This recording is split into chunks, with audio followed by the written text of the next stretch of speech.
34 নম্বর word যারা এলাকাবাসী আছে তাদের প্রতি আমার একটা বিনীত অনুরোধ থাকবে, আগামী যে কাউন্সিলর যে নির্বাচন হবে, আপনাদের এলাকার যে যার সাথে আপনাদের বন্ডিং ভালো, এলাকাতে যার সাথে অল্প সময় আপনি যাকে আপনারা রিচ করতে পারেন, পেয়ে যাবেন, বাসায় যেতে পারবেন, আমি এলাকারই সন্তান, এরকম যে কোনো আপনার এলাকার মানুষকে আপনারা বেছে নেন।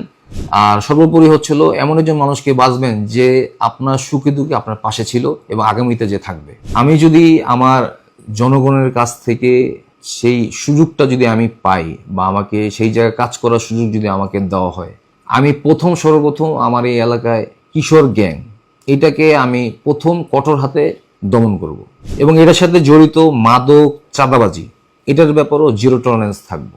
এছাড়াও আমার এলাকায় গ্যাস, পানি, সুয়ারেজ, ময়লা ব্যবস্থাপনা এবং ময়লা পানি নিষ্কাশন বিভিন্ন সমস্যায় বর্তমানে আমাদের এই ওয়ার্ডটা জর্জরিত। কারণ আমার এই ওয়ার্ডে ভোটার সংখ্যা হচ্ছে 60,000 প্লাস, কিন্তু লোক বসবাস করা থেকে 4 থেকে 5 লক্ষ লোক বসবাস করে। ভোটারের তুলনায় আমাদের বাহিরের লোকজন সহকারে সব লোকজনদের আমাদের এই নাগরিক সুবিধাগুলো আমাদের দিতে হয়। আমাদের এলাকায় অনেক মসজিদ আছে, এই মসজিদগুলো উন্নয়ন করা দরকার, কারণ হচ্ছে লোক সংখ্যা বৃদ্ধি হয়েছে কিন্তু মসজিদের কিন্তু আর বৃদ্ধি হয়নি। এই জন্য মসজিদগুলো বহুতল করা দরকার, আমাদের এলাকায় মন্দিরগুলো উন্নয়ন করা দরকার। এবং আমাদের এলাকায় একটা শ্মশান আছে, হিন্দু সম্প্রদায়ের ছোট ছোট বাচ্চারা যদি মৃত্যুবরণ করে তাদের কিন্তু দাহ করা হয় না, তাদের কিন্তু মাটি দেওয়া হয়। আমাদের এই শ্মশানে কিন্তু মাটি দেওয়ার জায়গা নেই বর্তমান যেটা আছে, এই মাটি দেওয়ার জন্য তাদেরকে অনেক দূরে চলে যেতে হয়। এই জন্য আমাদের যে বরিবান্ধের ওই পাশে যে পশ্চিম দিকে যে খালপাড়ে যে শ্মশানটা যদি হয়, এটা বড় জায়গা, ওইখানে দিলে তারা বাচ্চাদের মাটি দেওয়ারও জায়গা। এই শ্মশানটার জন্য আমি কাজ করে যাব। আমি বাংলাদেশ আওয়ামী লীগের সাথে যুক্ত ছিলাম রাজনীতিতে। তো 2012 সালে আমাদের এই 34 নম্বর ওয়ার্ডে একটা শহীদ রাষ্ট্রপতি জিয়াউর রহমান সাহেবের নামে একটা কলেজ জায়গা ছিল এবং ওই কলেজটা নির্মাণাধীন ছিল।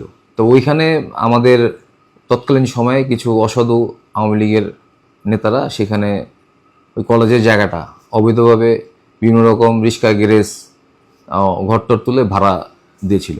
তো তখন ওই সময়ে বাংলাদেশ প্রতিদিনে একজন সাংবাদিক আমার কাছে এসে জিজ্ঞেস করলো যে, ভাই, এই যে আপনাদের জিয়াউর রহমান সাহেবের যে কলেজটা, এই কলেজের জায়গার মধ্যে যে অবৈধভাবে যে রিক্সা, গ্যারেজ বা দোকানপাট এগুলো ভাড়া দিচ্ছে, এই সম্বন্ধে আপনি কিছু একটা বলেন। তখন বললাম যে জিয়াউর রহমান সাহেবের নামে কলেজের জায়গা, তা আমার কথা হচ্ছিল কলেজের জায়গা যে নামে হোক, কলেজ হোক, স্কুল হোক, মাদ্রাসা হোক, সমাজের উপকারে আসুক, এটার মধ্যে কেউ নিয়ে এটা অবৈধভাবে ব্যবসা বাণিজ্য করবে, দখলবাজি করবে, এটা আমরা মেনে নিতে পারি না। তৎকালীন সময়ে আমার এই বক্তব্যটা অনেকেই আমাদের আওয়ামী লীগের যারা ছিল তৎকালীন সময়, ওই সময় নেতাকর্মী এলাকার যারা ছিল, তারা আমাকে এটা ভালো চোখে দেখেনি। তা ওই সময় তারাই আমার এই বক্তব্যের জন্য এক ধরনের বলতে গেলে একটা ভর্ৎসনা করা হয় এবং আমার সাথে রীতিমতোভাবে একটা খুব অসদাচরণ আমার করা হয়। এছাড়াও আমি তৎকালীন সময়ে আমাদের শহীদ রাষ্ট্রপতি জিয়াউর রহমান সাহেবের কথা শুনতাম মানুষের কাছে এবং আমার বাবার মুখেও শুনেছি। মারা যায় জিয়াউর রহমান সাহেব, আব্বার আর মার ওদিন বিবাহ দিন থাকে, কিন্তু ওই সময় ওই দিন থাকা অবস্থাও আমার বাবা কিন্তু ওই জিয়াউর রহমান সাহেবের ওই মৃত্যু হতে জানাজার ওটাতে শরিক হয়েছিল। আওয়ামী লীগ থেকে যখন আমি বিএনপিতে যোগ দিই, তখন আমাদের বিএনপি তখন বিরোধী দল। আমি 2012 সাল থেকে 2024 সাল পর্যন্ত যে সময়টা আমরা পার করেছি, এই সময়টা বিএনপির আমরা জানা মতে যত মুরব্বী আছে আমরা যত মুরব্বী এলাকার লোকজন যারা বিএনপি করেছে, যে বিএনপি জিয়াউর রহমানের মৃত্যুর পরও বলে এরকম কঠিন সময় বলে পার করেনি, যে সময়টা এই গত 12 বছর আমরা যে পার করেছি।